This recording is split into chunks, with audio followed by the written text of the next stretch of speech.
Le Conseil sud-africain des parcs nationaux a un protocole d'entente avec les autorités du Mozambique qui s'est engagé à imposer des lois plus sévères et des amendes plus élevées pour prévenir le braconnage du parc national Kruger.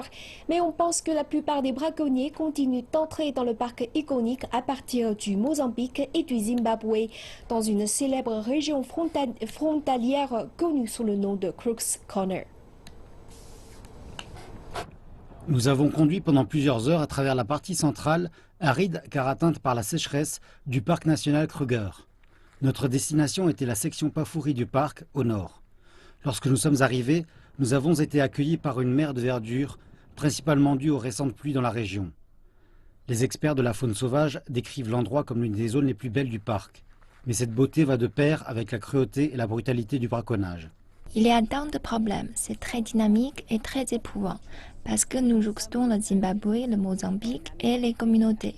Il y a donc des incursions constantes. Cela vient soit du Mozambique, soit du Zimbabwe, soit des communautés. Les braconniers entrent dans le parc national Kruger en passant la frontière, et on pense qu'ils travaillent par équipe de 3.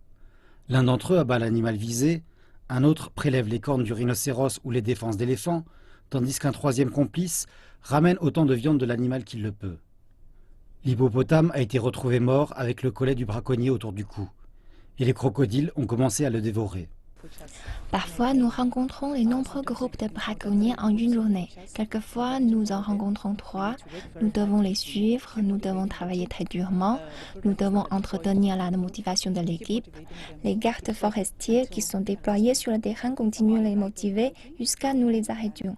Il y a un taux élevé de braconnage et je dois dire que j'ai une équipe excellente qui fait son travail extrêmement bien. Ils travaillent avec passion, avec dévouement. La seule matière de combattre le braconnage, c'est de le faire avec passion.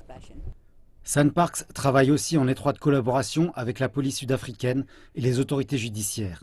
Mais ils disent qu'ils ont toujours du mal à faire condamner les cerveaux qui se cachent derrière les massacres incessants de la faune sauvage.